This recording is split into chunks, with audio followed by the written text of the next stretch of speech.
സഹനത്തിന് വിലയുണ്ട്. സഹനത്തിന് വിലയുണ്ട്. ലോകം പറയും സഹനത്തിന് വിലയില്ല. നാം വിശുദ്ധ ഗ്രന്ഥം പറയും സഹനത്തിന് വിലയുണ്ട് എന്ന്. ഹല്ലേലൂയ. സഹനത്തിന്റെ വിലയാണ് ഇവിടെ കണ്ടത്. വർദ്ധിച്ചു. ഓരോ സഹനവും ഒരു വലിയ നന്മയ്ക്ക് ദൈവം ഒരുക്കുന്നതാണ്. വലിയ നന്മയ്ക്ക്. അത് കണ്ടുപിടിക്കണമെങ്കിൽ ഇച്ചിരി പാടുക, ഇച്ചിരി ബുദ്ധിമുട്ടാണ്. സഹനത്തിന്റെ പേരാണ് കുരിശ്. കുരിശ് അത് കാണാൻ ഇഷ്ടം, കഴുത്തേൽ ധരിക്കാൻ ഇഷ്ടം, കീച്ചൈനായിട്ട് കൊണ്ട് നടക്കാൻ ഇഷ്ടം, വഹിക്കാൻ നമുക്കിഷ്ടമല്ലാത്തൊരു കാര്യമാണ് സഹനം. ഇനി അടുത്ത കാര്യം വളരെ ശ്രദ്ധയോടെ കേട്ടെ, വളരെ ശ്രദ്ധയോടെ. ഈശോ എപ്പോഴാ ദൈവപുത്രനാണെന്ന് ഒരാൾ വിളിച്ചു പറഞ്ഞത്? ഒരാൾ പ്രാർത്ഥിക്കുന്ന ഒരാളാണോ ആത്മീയ മനുഷ്യനാണോ എന്ന് എപ്പോൾ തിരിച്ചറിയാൻ പറ്റും? രാവിലെ തൊട്ട് വൈകുന്നേരം വരെ ഈ 25 കൊന്ത ചെല്ലുന്ന ഒരാൾ ഒരു ആത്മീയ മനുഷ്യനാണെന്ന് പറയാൻ കഴിയില്ല. അയാളൊരു പ്രാർത്ഥനക്കാരനാണെന്ന് പറയാൻ പറ്റും, ഒരു ദൈവഭക്തനാണെന്ന് പറയാൻ പറ്റും, ദൈവത്തോട് ബന്ധമുള്ള ഒരാളാണെന്ന് പറയാൻ കഴിയില്ല.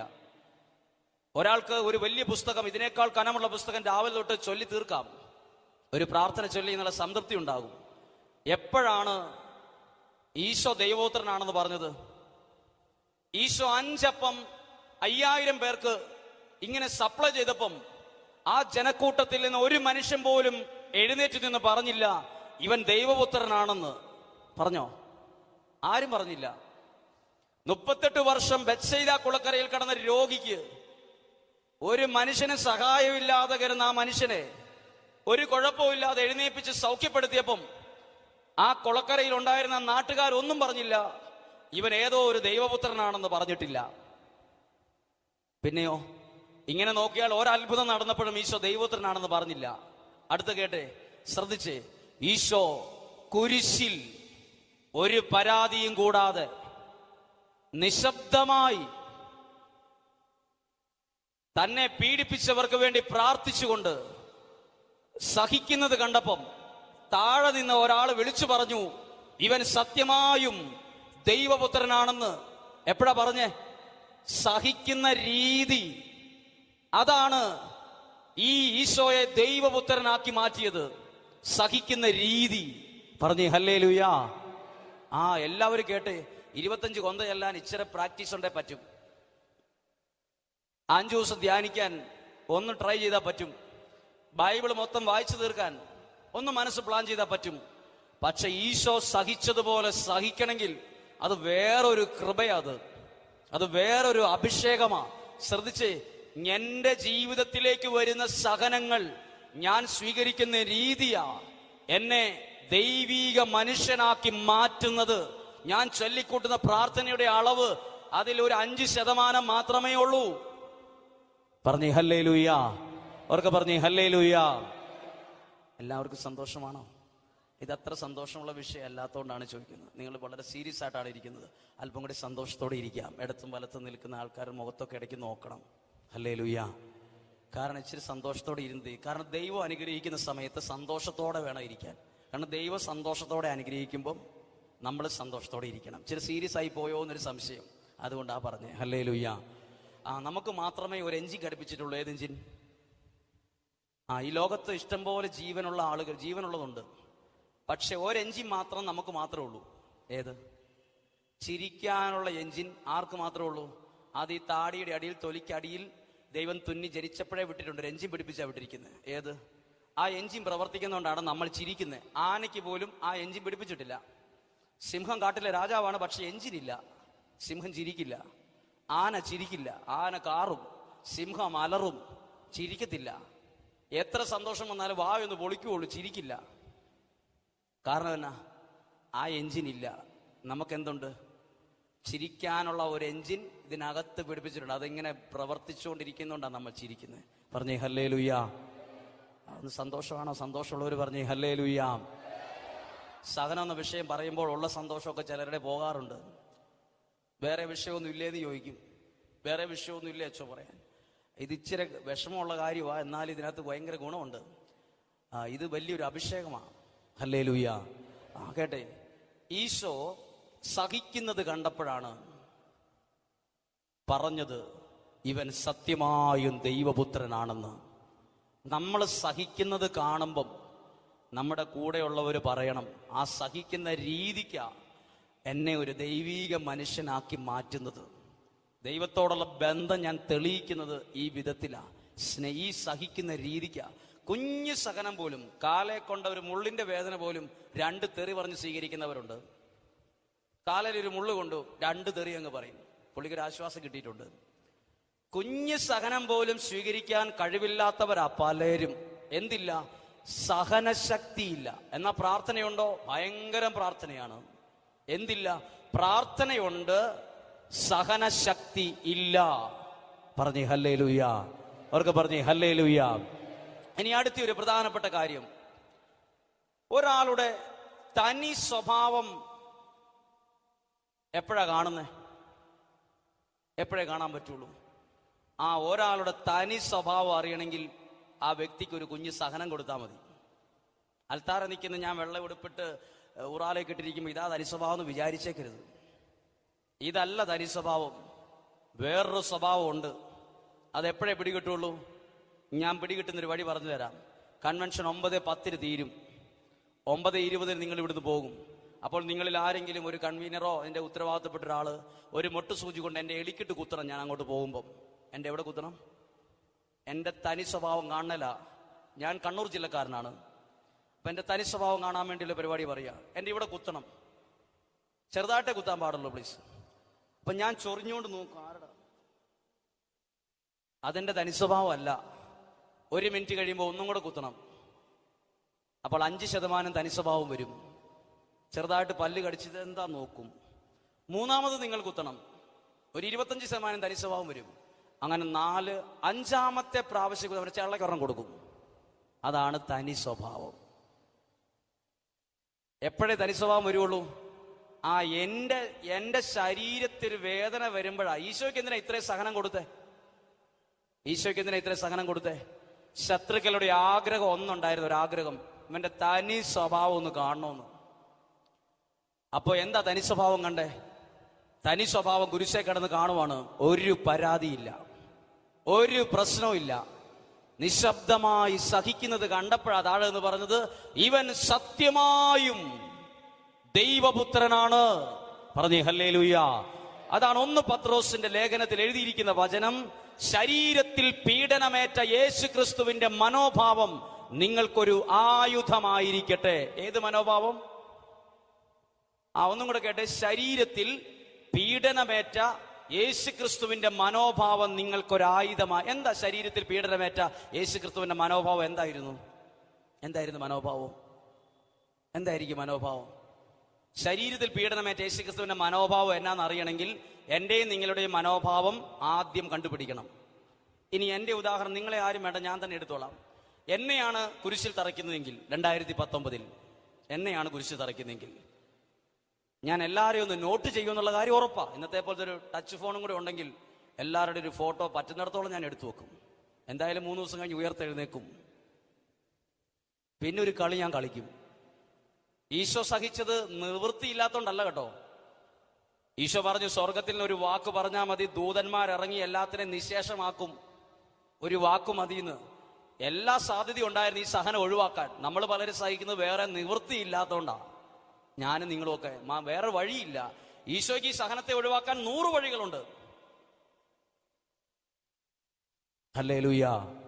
ഇനി ഈശോ, ഞാനാണെങ്കിലുണ്ടല്ലോ, എൻ്റെ കാലയിൽ ആണി തറച്ചവൻ്റെ മുഖം ഒന്ന് നോട്ട് ചെയ്ത് നോക്കും. അവൻ്റെ വീട് ഏതാ, വീട്ടുപേരേതാ, ഇവൻ്റെ കുടുംബം എവിടെയാണ് താമസം, ഏത് വഴിയാ പോക്കും വരവൊക്കെ.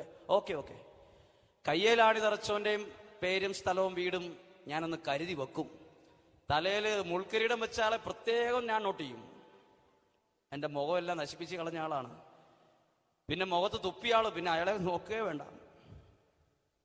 3 ദിവസം കഴിഞ്ഞ് ഉയർത്തെഴുന്നേക്കുന്ന ഞാൻ ആദ്യം എങ്ങോട്ടേ പോവുള്ളൂ? ഞാൻ ഉയർത്തെഴുന്നേറ്റ രാത്രിയിൽ തന്നെ ഞാൻ പോകുന്നത്, പറ്റുമെങ്കിൽ ഒരു വണ്ടി ടാക്സി വിളിച്ചിട്ട് ഞാൻ ആദ്യം ടാക്സിക്കാരനോട് പറയും, ഇന്നയാളുടെ വീട്ടിൽ പോയി അവൻ്റെ വീട്ടിൽ നേരം വെളുക്കുന്നതിന് മുമ്പ് ഒരു പണി കൊടുക്കും. എന്നെയാ കുരിശിൽ തറച്ചെങ്കിൽ സാധാരണ ഒരു മനുഷ്യന്റെ മനോഭാവം എന്നാന്നറിയോ? എന്നെ ഉപദ്രവിച്ചവനെ തിരിച്ചു കൊടുക്കണമെന്നുള്ളത് സാധാരണ ഒരു പച്ച മനുഷ്യന്റെ പലരുടെയും ഒരു പ്രത്യേകത. ഇവിടെയാണ് യേശുവിന്റെ മനോഭാവം. ഈശോ കുരിശിൽ മരിച്ചു, ഉയർത്തെഴുന്നേറ്റപ്പം ഈശോ പോയത് ആരുടെ എന്റെ കാലയിൽ ആണി തറച്ചെന്നല്ല ചോദിച്ചേ. ആരാന്നറിയാവോടെ എന്റെ തലയിൽ മുൾക്കിരീടം വെച്ചത് ആരാന്ന് എനിക്ക് വ്യക്തമായിട്ട് അറിയാന്നല്ല ഈശോ പറഞ്ഞേ.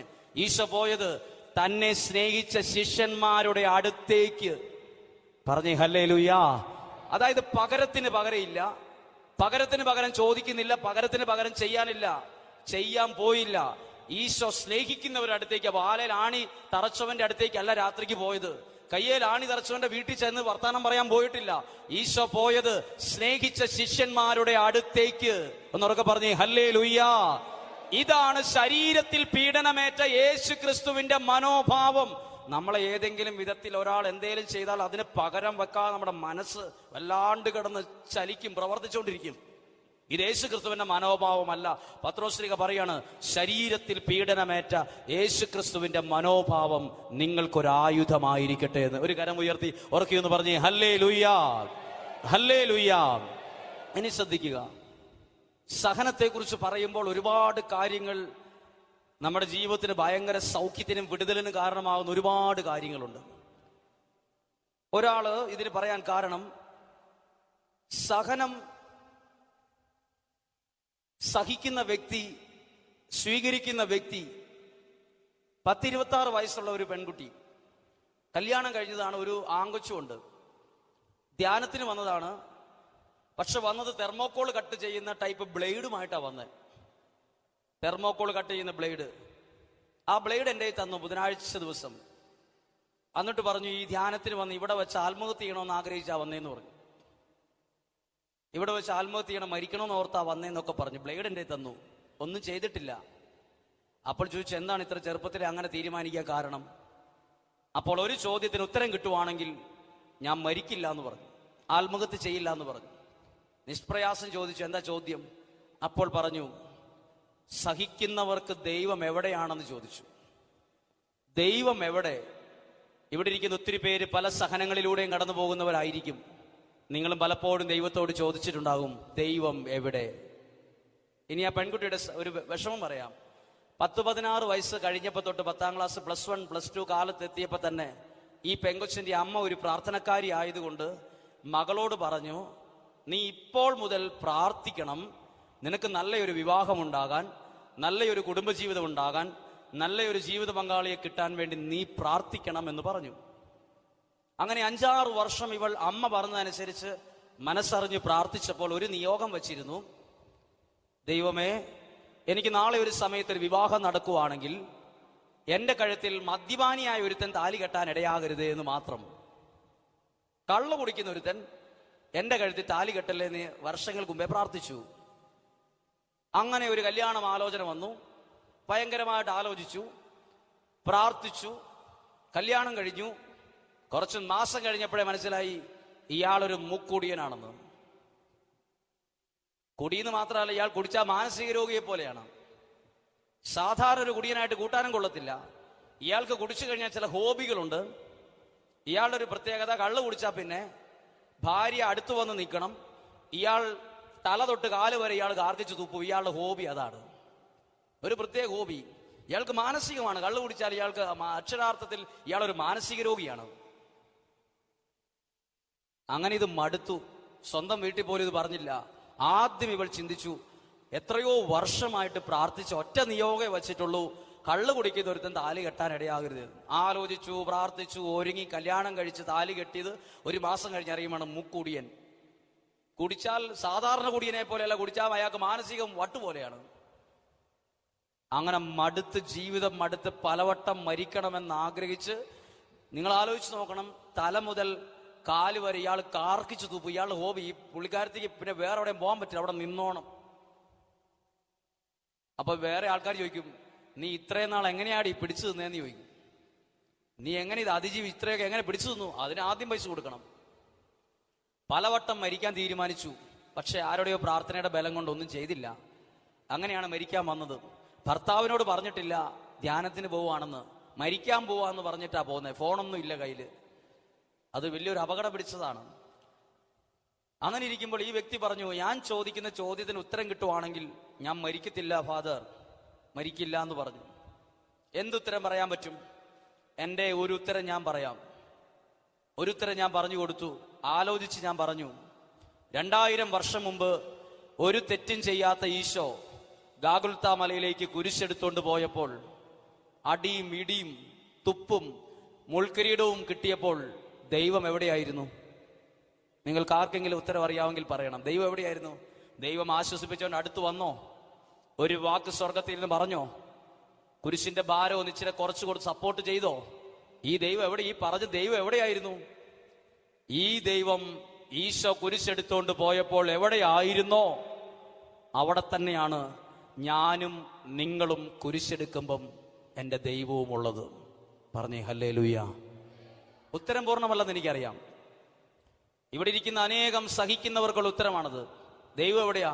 ഈശോ ഗാഗുൽത്താ മലയിൽ കുരിശെടുത്തോണ്ട് പോയി, കുരിശുമായി വീണു. അന്നേരം എഴുന്നേൽപ്പിക്കാൻ പോലും ദൈവത്തിന്റെ കരം അവിടെ വന്നിട്ടില്ല. സാരമില്ലെന്ന് പോലും പറഞ്ഞിട്ടില്ല. ഞാൻ കൂടെയുണ്ടെന്ന് സ്വർഗത്തിൽ ഒരു വാക്കുപോലും പറഞ്ഞില്ല. ഈ ദൈവം ഈശോ സഹനത്തിൽ കടന്നുപോയപ്പോ ദൈവം എവിടെയായിരുന്നോ അവിടെ തന്നെയാണ് ഞാനും നിങ്ങളും കുരിശിന്റെ വഴിയെ പോകുമ്പം എൻ്റെ ദൈവവും എൻ്റെ കൂടെയുള്ളത്. ദൈവം അതുപോലെ. ഉത്തരം പൂർണ്ണമല്ല, പക്ഷെ എനിക്ക് ബൈബിളിൽ ഒരു നല്ല ഉത്തരം ഈ വ്യക്തിയോട് പറയാൻ ദൈവം നൽകി. അത് പ്രസംഗത്തിൽ പറയാറുണ്ട്. അത് ഇന്ന് വരെ വായിച്ചിട്ടും എനിക്ക് ആ വിധത്തിൽ ചിന്തിച്ചിട്ട് പോലും ഇല്ലാത്ത ഒരു ഉത്തരം ദൈവം ഈ വ്യക്തിക്ക് വേണ്ടി തന്നു എന്നുള്ളത് ഭയങ്കര അത്ഭുതമായിട്ട് എനിക്ക് ഇന്നും തോന്നാറുണ്ട്. ഞാൻ അത് പറഞ്ഞു ഈ വ്യക്തിയോട് ബുധനാഴ്ച പറയുന്നു. ഞാൻ പറഞ്ഞു, ഒരു ദിവസം പ്രാർത്ഥിച്ചിട്ട് എന്തെങ്കിലും ഒരു ഉത്തരം നിനക്ക് ദൈവമായിട്ട് തരുമെന്ന് പറഞ്ഞ് ഇവരെ പറഞ്ഞു വിട്ടു. എന്തായാലും നീ മരിക്കാനൊന്നും പോകണ്ട, നീ പ്രതീക്ഷയോടെ ഇരിക്കുക, എല്ലാത്തിനും മാറ്റം വരും എന്ന് പറഞ്ഞു. അങ്ങനെ ഇവർക്ക് വേണ്ടി ദൈവവചനം എടുത്തപ്പോൾ കിട്ടിയത് അപ്പസ്തോല പ്രവർത്തനം 16-ാം അധ്യായം 25 മുതലുള്ള 2 വചനങ്ങളാണ്. അതിനകത്ത് 2 പേര്. ഒന്ന് പറഞ്ഞേ ഹല്ലേലൂയ. ക്ഷീണമായോ? ക്ഷീണം ഓർക്കോളൂർ മാത്രം പറഞ്ഞേ ഹല്ലേലൂയ. എൻ്റെ ഈശോയെ, എല്ലാം പോയി. ക്ഷീണം ഓർക്കോളൂർ പറയാനാ പറഞ്ഞത്. അതുപോട്ടെ, ശ്രദ്ധിച്ചേ. ഈ ബൈബിളിൽ അപ്പസ്തോല പ്രവർത്തനം 16-ാം അധ്യായത്തിൽ 25-ാമത്തെ വാക്യത്തിൽ എഴുതിയിരിക്കുന്നത് ഒരു തെറ്റും ചെയ്യാത്ത 2 പേരെ ജയിലിൽ പിടിച്ചിട്ടു. ആരൊക്കെയാണ്? പൗലോസും സീലാസും. നമ്മൾ അവരോടാ ചോദിക്കുന്നത് ഇനി ചോദ്യം. പൗലോസ് ശ്ലീഹായും സീലാസും കാഞ്ഞൂര് വന്നാൽ നിങ്ങളും ചോദിക്കണം അവരോട്, നിങ്ങൾ എന്നാ തെറ്റ് ചെയ്തിട്ടാ നിങ്ങൾ ജയിലിലിട്ടെന്ന്? ഒരു തെറ്റും ചെയ്യാത്ത പൗലോസിനെയും സീലാസിനെയും ജയിലിലിട്ടു. ഭയങ്കര സഹനമാ. ഇന്നത്തെ ജയില് പോലത്തെ ജയിലല്ല അന്നത്തെ ജയില്. ഭയങ്കര ബുദ്ധിമുട്ടാണ്. ഇരുട്ടറ, അത് വലിയ ഡീറ്റെയിൽ ആയിട്ട് കുറെ പറയാനുണ്ട്. വലിയ ബുദ്ധിമുട്ടുള്ള ഒരു സാഹചര്യത്തെ കൊണ്ടുപോയിട്ടു. ഈ 2 പേരും ഇങ്ങനെ ചിന്തിച്ചോണ്ടല്ല ജയിലിൽ കിടന്നത്. എൻ്റെ ഒരു തലവരെ ഇങ്ങനെയായി പോയി, ഞാൻ എന്നാ തെറ്റ് ചെയ്തിട്ടാ, ഞാൻ ഇത്രയും പ്രാർത്ഥിച്ചിട്ട് എനിക്കിത് കിട്ടി, ഞാൻ മരിക്കാൻ പോവാണ്, ഇനി ഞാൻ ഈ പരിപാടിക്ക് ഇതൊന്നുമല്ല പറഞ്ഞത്. പൗലോസും സീലാസും ജയിലിൽ ചെന്നപ്പം അവർ ചെയ്തെന്നറിയോ? ജയിലിൽ കിടന്നോണ്ട് കീർത്തനം പാടി ദൈവത്തെ സ്തുതിച്ചു. ഹല്ലേലൂയ. ഇതാര് കേട്ട് കാണും? ജയിലിൽ വച്ച ഈ പ്രവൃത്തി നടക്കുന്നത്. ജയിലിൽ കിടക്കുന്ന ആൾക്കാർ ആരൊക്കെയാ? പൗലോസും സീലാസും ഒഴിച്ച് ബാക്കിയുള്ളവരും മുഴുവൻ പ്രാർത്ഥന എന്നാന്നറിയത്തില്ലാത്ത, ദൈവം എന്നാന്നറിയത്തില്ലാത്ത, ദൈവത്തോട് ബന്ധമില്ലാത്ത, ലോകത്തിൻ്റെതായ വഴികളിലൂടെ വലിയ തെറ്റ് ചെയ്ത് കിടക്കണ കുറെ പേര് ജയിലിലൂടെ കിടപ്പുണ്ട്. അവിടെയാണ് ഒരു തെറ്റും ചെയ്യാത്ത പൗലോസും സീലാസും വന്നത്. ഇനി പൗലോസ് ശ്ലീഹായും സീലാസും കാഞ്ഞൂര് വന്ന് മൈക്കെടുത്താൽ എന്നാ പറയും? ഇങ്ങനെ ചിലപ്പോ പറയും, ഞാൻ ആ ജയിലിൽ ചെന്നോണ്ട് ദൈവത്തെ അറിയാത്ത, പ്രാർത്ഥനയെന്നെന്ന് അറിയത്തില്ലാത്ത കുറെ മനുഷ്യർ ആ ജയിലിൽ നിന്ന് സത്യ ദൈവത്തെ അറിഞ്ഞു എന്ന് പറയും. ആരിലൂടെ? സഹനത്തിലൂടെ കടന്നുപോയ പൗലോസിലൂടെയും സീലാസിലൂടെയും നടന്ന അത്ഭുതം ഒരുപാട് പേര് ദൈവത്തെ അറിയാൻ ഇടവന്നു. ഒന്ന് പറഞ്ഞേ ഹല്ലേലൂയ. പൗലോസിന്റെ സീലാസിന്റെ സ്ഥാനത്ത് വേറെ 2 പേരായിരുന്നെങ്കിലോ? വേറെ 2 പേര് സാധാരണ കുറ്റം ചെയ്ത് 2 പേരെ കൊണ്ടിട്ടായിരുന്നെങ്കിൽ ഇവരാരും ദൈവത്തെ അറിയാൻ നിൽക്കില്ല, ആരും പ്രാർത്ഥിക്കാനും നിൽക്കില്ല. പ്രിയപ്പെട്ടവരെ, ഇനിയൊരു ഉത്തരം പറയാം. ഈ ജയിലിൽ കിടന്നവർ ചോദിച്ചതെന്നറിയാമോ? നിങ്ങളുടെ പ്രാർത്ഥനയൊന്നും നിർത്താവോ? ഇവിടെ മനുഷ്യർക്ക് കിടന്നുറങ്ങണമെന്നല്ല പറഞ്ഞത്, അവർ പ്രാർത്ഥന കേട്ടുകൊണ്ടിരുന്നു എന്ന്. അത് ഭയങ്കര പ്രധാനപ്പെട്ടതാ. ഇന്ന് ഒരുപാട് പേർക്ക് പ്രാർത്ഥന കേൾക്കുന്നതന്നെ ഇഷ്ടമല്ല. ജയിലിൽ കിടക്കണവർ ആരും ഉറങ്ങിയിട്ടില്ലേലും ഇവര് പ്രാർത്ഥിച്ചുകൊണ്ടിരിക്കുമ്പോൾ ആ പ്രാർത്ഥന കേട്ടിട്ട് രാവിലെ എഴുന്നേറ്റിട്ട് ചോദിക്കുവാണ്, സഹോദരന്മാരെ, രക്ഷപ്പെടാൻ ഞങ്ങൾ എന്നാ ചെയ്യണ്ടേന്ന്. ഇപ്പം ഈ ജയിലിൽ കിടക്കുന്നവർ എവിടെ എത്തി? അവർ ദൈവത്തെ അറിഞ്ഞവരായി മാറി. ആരിലൂടെ? ഒരു തെറ്റും ചെയ്യാത്ത പൗലോസും ശീലാസും ഇച്ചിരി സഹനത്തിലൂടെ കടന്നുപോയ എന്നാ കുഴപ്പം? അവരിലൂടെ ഒരുപാട് ആത്മാക്കൾ രക്ഷപ്പെടാൻ ദൈവം ഇടവരുത്തി. Through suffering, സഹനത്തിലൂടെ. പറഞ്ഞേ ഹല്ലേലൂയാ. ഇവിടെ നിൽക്കുന്ന എനിക്കെന്തിനാ സഹനം? എന്നിലൂടെ ഒത്തിരി പേര് ദൈവത്തെ അറിയാൻ ഇടവരാൻ. നിങ്ങൾക്ക് എന്തിനാ സഹനം? ഒരപ്പച്ചനും ഒരു അമ്മച്ചിക്ക് എന്താ സഹനം? നിങ്ങളുടെ മക്കൾ നാളെ ഒരു സമയത്ത് ദൈവത്തെ അറിഞ്ഞു വളരാൻ നിങ്ങൾ ഇച്ചിരി സഹനത്തിലൂടെ കടന്നു പോകേണ്ടിയിരിക്കും. ഇത് വളരെ പ്രധാനപ്പെട്ടതാ കേട്ടോ, വളരെ വളരെ വളരെ പ്രധാനപ്പെട്ടതാ. സഹനം അനുഗ്രഹ കാരണമാകുമെന്ന് പത്രോസ്ലീഹ പറഞ്ഞിട്ടുണ്ട്. ഏത്? ദൈവചിന്തയോടെ സഹിക്കുന്ന സഹനങ്ങൾ അനുഗ്രഹ കാരണമാകും.